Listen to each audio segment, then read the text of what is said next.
Olá, pessoal! Estamos aqui para mais um bate-papo sobre finanças e lifestyle. Então, como eu já tenho dito, eu estou trazendo convidados muito especiais, porque são convidados que fazem parte da minha vida, e estou trazendo assuntos que eu realmente acredito e que eu procuro praticar sempre no meu dia a dia. E a minha convidada de hoje é a minha comadre, minha irmã, a Cris. A Cris, ela é especialista em medicina chinesa. Eu vou deixar ela se apresentar um pouquinho melhor, que fica mais fácil. Oi, Cris, tudo bem? Olá, pessoal, tudo bem com vocês? Bem, eu estou na vida da Fê há alguns anos e ela faz parte de todo o coração da minha vida também. E no meio dessa jornada toda ela acompanhou. Então eu tenho formação em saúde, mas a minha especialização é medicina tradicional chinesa. Onde eu tenho especialização em mulheres e infertilidade, reprodução. Então eu cuido das meninas desde o início da vida até o final, em termos de educação, em termos de sentimentos. A gente tem uma vida toda aí para estar junto com todo mundo.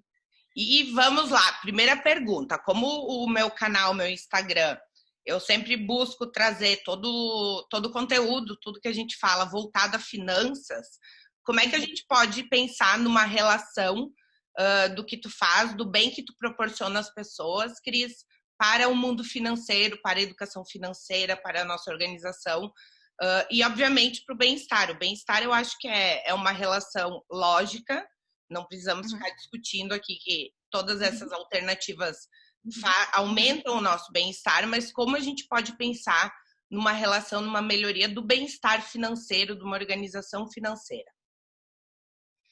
Eu sempre digo que quando a pessoa me procura, ela tem uma dor, seja ela física ou mental. Então, quando a gente está falando de dores físicas que me impedem de fazer o que eu gostaria de fazer, então, por exemplo, eu tenho uma lombalgia, eu tenho uma enxaqueca, ela me impede do próximo passo, eu sempre fico naquela apreensão de é um ciclo vicioso, onde eu tenho a ansiedade me gera dor, a dor volta e me gera ansiedade e eu não consigo sair desse ciclo. Então você imagina uma pessoa que ela tem um plano de vida, um plano de ações para chegar num objetivo, e a gente daqui a pouquinho vai falar em propósito.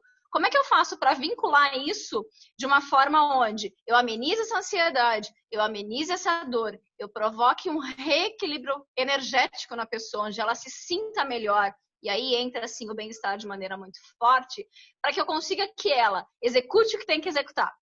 Então, se eu tenho uma ansiedade muito grande, então a ansiedade é o excesso do futuro, a depressão é o excesso do passado. E quando a gente fala em finanças, é muito o que eu vivo hoje para o futuro. Então, se eu tenho uma ansiedade, eu tenho um problema muito sério, por exemplo, em pessoas que têm deficiências, sejam emocionais, sejam energéticas, e ela se supre com compras, por exemplo. Ela se supre com um chocolate. Ela precisa de algo externo para que sacie internamente. Isso atrapalha o plano de finanças dela. Plano de vida, né? Então, você tem um propósito maior, que é, por exemplo, fazer uma formação em algum lugar onde eu preciso de um dinheiro investido nisso, e eu estou investindo e gastando esse dinheiro, por exemplo, em uma bolsa que é imediato o meu prazer, eu estou desvinculando, eu estou indo para longe do meu propósito. E eu acho que, gente, tudo isso que a Cris está trazendo aqui tem tudo a ver com a minha filosofia de compreensão sobre finanças, sobre tudo que eu trago, que é o comportamento. Então, eu sou adepta à linha de economia comportamental. Então, tanto para a nossa vida pessoal, vida corporativa, a gente sabe que o comportamento é o que norteia grande parte das decisões. E como a Cris disse, a gente tem pesquisas que falam que justamente problemas psicológicos, depressão, como a Cris trouxe, eles influenciam sim diretamente no nosso comportamento financeiro. Então, grande parte de compras por impulso, de endividamento, eles podem estar alinhados com isso. E Cris, falando um pouquinho de decisões, né? Então, a gente sabe que o mundo financeiro e a compreensão do nosso comportamento, ele é feito pela análise de uma tomada de decisão. Então, eu estudo muito que é a decisão pela racionalidade limitada, que é onde o indivíduo ele até pode ter informações, mas na hora da decisão, a gente sabe que grande parte é feito de forma intuitiva. Então, esses aspectos que tu trouxe, eles influenciam muito nessa decisão.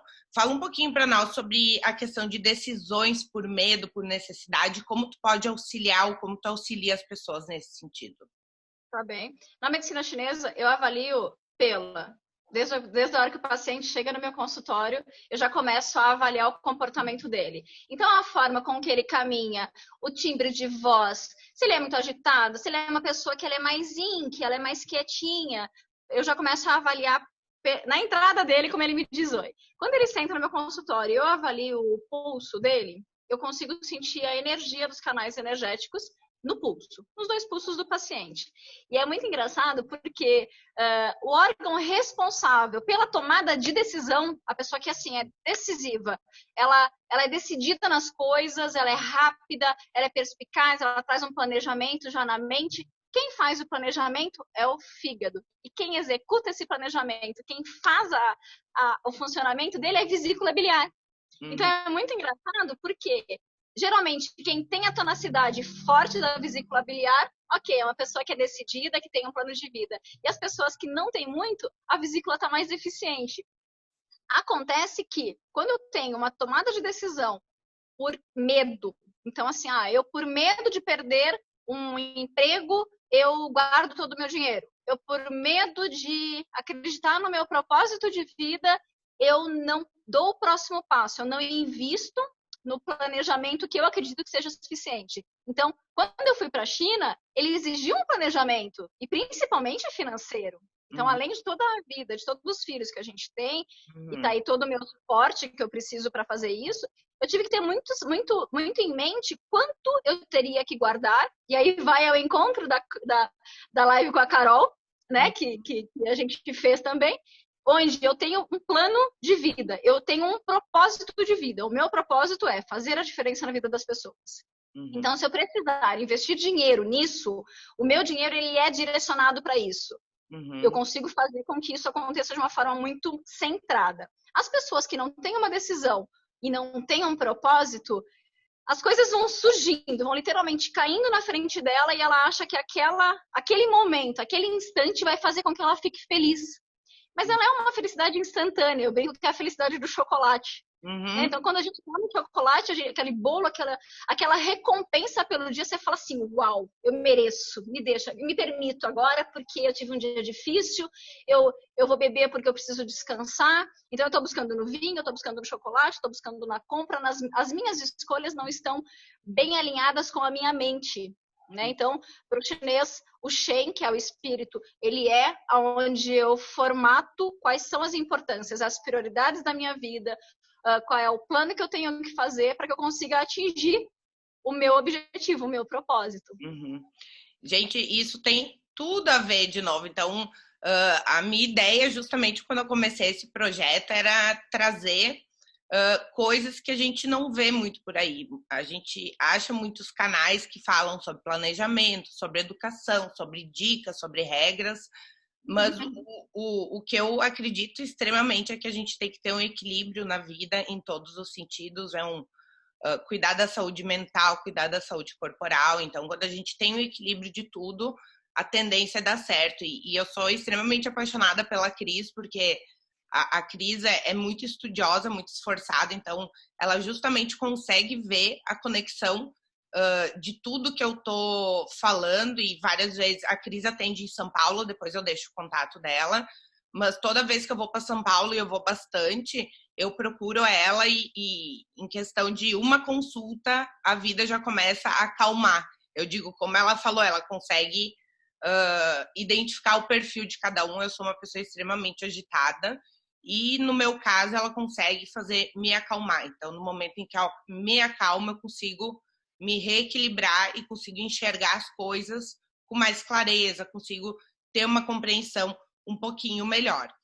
E, Cris, para finalizar, eu queria que tu falasse, então, sobre propósito, planejamento. Então, vamos supor, eu gosto de fazer uma brincadeira, vamos supor que vá uma pessoa fazer a primeira consulta contigo.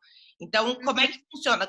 Tu tem um método muito diferente do que todos os outros profissionais. Então, eu costumo dizer que a Cris, ela não trabalha só com essas alternativas, mas sim, ela é uma psicóloga junto. Então, isso acaba colaborando com tudo. Então, amiga, conta pra gente, quando a pessoa vai aí pela primeira vez, então, como é que tu enxerga, como é que tu conduz a consulta? E eu acho legal tu também trazer quais são os métodos que tu utiliza, porque não é somente um método e tu vê pela necessidade da pessoa o que é a melhor coisa para fazer, né? Exato. Além do pulso, eu avalio língua, eu avalio o rosto, eu avalio o toque, como é que a pessoa tá, se ela tá muito quente, se ela tá muito fria. Eu faço uma anamnese de em torno de 1 hora com a pessoa, onde eu vou desde se ela tá dormindo bem, se ela tá se alimentando bem, a energia do corpo, como é que ela tá em termos, porque a minha matéria-prima é a energia que ela tem dentro dela. Então eu preciso ver como é que tá essa energia. E eu tenho muitas pessoas que chegam dizendo assim, cansei, não sei, Cris. E eu falo, tá bom, mas quais são as tuas alegrias? O que te faz feliz? A pessoa fala assim, não sei. Então isso é uma coisa que mexe muito comigo, porque eu preciso que a pessoa tenha. E eu falo sempre, o brilho dos olhos é o tamanho do sorriso. Então, quando a gente vê brilho nos olhos, a pessoa tá sorrindo. Quando a gente não vê brilho nos olhos, ela tá mais para dentro. Ela tá mais fria, digamos assim. Eu não posso ter um paciente muito quente, muito yang, muito movimento, porque ele vai queimar. Mas o excesso do yin, o excesso do repouso, ele me leva à depressão. Então, com isso, eu preciso chegar de uma maneira muito sutil. E, por exemplo, quando eu olho no pulso dela, né, quando eu converso com o pulso dela, e eu digo assim, ó, existe tristeza em você. E a tristeza, ela tem uma função na medicina chinesa, que é encerrar os ciclos. Você não precisa me responder qual é, mas o que você precisa encerrar na sua vida? O que você precisa dizer assim, ó, eu resolvi, eu entendi o que aconteceu e devolve para o universo. Da forma que for. Aceita, perdoa e devolve. Não me pertence mais, eu não preciso mais disso. E a partir do momento que eu consigo com que a pessoa enxergue, pelo menos internamente, que ela precisa terminar aquilo, ela mesma escolhe. Diz assim, Cris, eu quero tratar dessa tristeza. Então eu tenho. E aí vamos para as ferramentas, né? Eu atuo com a acupuntura, que é a inserção de agulha em alguns pontos, onde eu promovo reequilíbrio. Onde tem excesso de energia, eu retiro. Onde tem a deficiência da energia, eu vou tonificar para que ele volte e fique saudável, fique equilibrado. Então, é o momento da inserção das agulhas. Eu atuo com uma técnica de Duin na craniopuntura, então eu costumo fazer massagens em alguns pontos da cabeça para ver se eu consigo também fazer com que eu promova esse relaxamento da pessoa. Eu utilizo ventosoterapia, onde a paciente geralmente está de costas, porque é onde eu tenho o maior meridiano, que é o da bexiga, promovendo então o reequilíbrio em pontos sudorsais, que são os dos mais antigos também. Eu trabalho com floral de Bach, então o floral me ajuda a trazer esse sentimento de tristeza, nesse caso que eu estou usando como exemplo, para que ela consiga enxergar e falar assim, não me serve mais, eu não quero mais isso para mim. E ela devolve para o universo isso. E em conjunto também com a aromaterapia. Então, na aromaterapia, a gente tem, e a gente também é irmã de relicário, então a gente tem os relicários. Eu não tô, mas eu tenho 2, gente. Tenho 2 que eu amo. Nossas lives estão sempre lá também. Uhum. Então, assim, esse é um artifício que eu uso, porque, por exemplo, no meu consultório eu borrifo lavanda, que é um aroma que promove o relaxamento. O cérebro ele é tão magnífico, gente, que, por exemplo, quando eu cedo uma ferramenta para que ela tenha em casa, para que ela cheire no momento onde ela está muito ansiosa, onde ela precisa relaxar, o cérebro dela remete ao momento que ela estava na minha maca, onde eu estava conversando com ela, onde ela tinha o conforto, o acolhimento, que é o que a gente proporciona.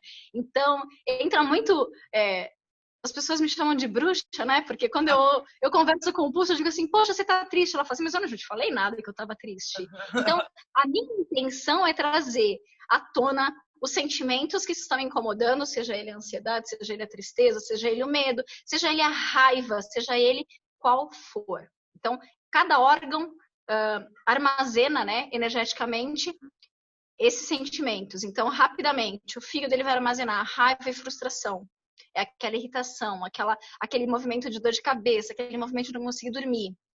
O coração, ele controla a ansiedade, a alegria, a euforia. E aí entra o excesso de euforia ou a falta de alegria na vida.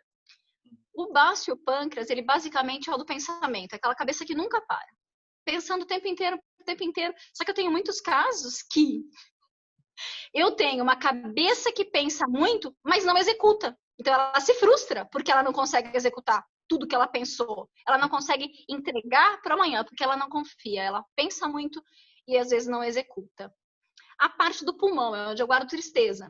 E nas mulheres me preocupa muito, porque o pulmão, o órgão mais próximo do pulmão é a mama. Então, as mulheres que têm uma mágoa muito profunda, a tendência delas é desenvolver um câncer de mama, por exemplo. Isso me preocupa demais quando eu vejo isso. E, por último, o rim. O rim é onde eu guardo meus medos, a minha insegurança. Então, quando eu tenho uma tomada de decisão, e aí vamos voltar para finanças, quando eu tenho uma tomada de decisão e ela é impulsionada por medo, eu tenho uma deficiência energética do rim. O que acontece? Eu tenho incerteza do amanhã. Eu não sei o que vai acontecer amanhã. E isso me deixa sem vontade de fazer as coisas. Então é aquela pessoa que, se você deixar, ela fica quietinha assistindo a Netflix dela, cobertinha, não mexe comigo, me deixa assim por um pouquinho. E eu tenho que entender até onde está um estado mais depressivo ou até onde ele precisa realmente encontrar o motivo de viver, né?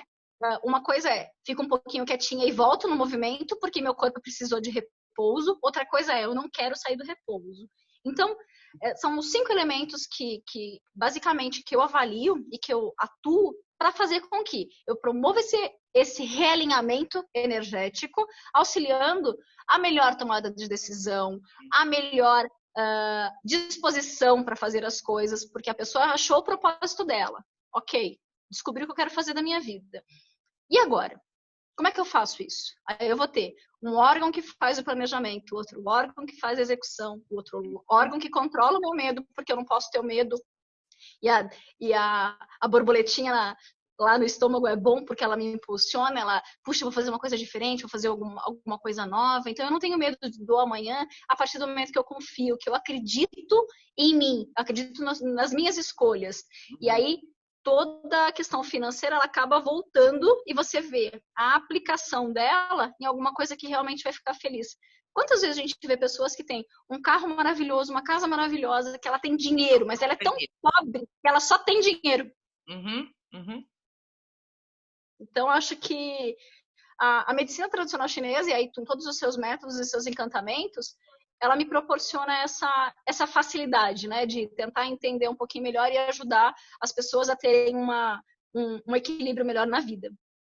Gente, é assim, ó, parece até meio engraçado a gente falar, trazer a Cris e ela falar tudo isso e pensar isso sobre o contexto de finanças, mas tem tudo a ver. Então, todas essas dicas de livro, o Dan Ariely, por exemplo, a Cris está lendo, porque justamente tem tudo a ver com todo esse processo que ela enxerga, só que de outro lado. Assim como livros do Kahneman, que fala justamente de processo de tomar de decisão, sistemas que tu tem na tomada de decisão. Então, tá tudo relacionado com o que a Cris trouxe para nós. Então, como variáveis, como características pessoais acabam influenciando isso. Então, a gente precisa cuidar da nossa vida, cuidar do que está por trás da gente, para daí sim conseguir aplicar tudo aquilo que a gente quer e também ter objetivos. Amiga, eu queria te agradecer. Mais uma vez, tive uma aula contigo, só de conversar contigo eu já me acalmo à distância. Então, acho que tu é luz na vida das pessoas e tu tá na profissão certa hoje, que é ajudar o próximo, e eu tenho certeza que tu veio para esse mundo com esse propósito, porque é o teu dom. Pessoal, a Cris atende em São Paulo, eu já falei antes. Vou deixar o contato dela, então super indico. Já indiquei algumas amigas que foram lá que também amam. Eu queria muito estar toda semana ali para fazer a consulta com ela, mas sempre que eu fujo, às vezes até por como é que é o nome, Cris, do relicário. O relicário. Até ele, Cris, me manda um que o meu eu quebrei, eu preciso dele urgentemente. Que inacreditavelmente ajuda mesmo. Então, amiga, te amo. Obrigada mais uma vez. Você é muito bem-vinda. E independente da ferramenta que a gente utilize, meu propósito de vida é esse, você faz parte dele todo, tá? Te amo.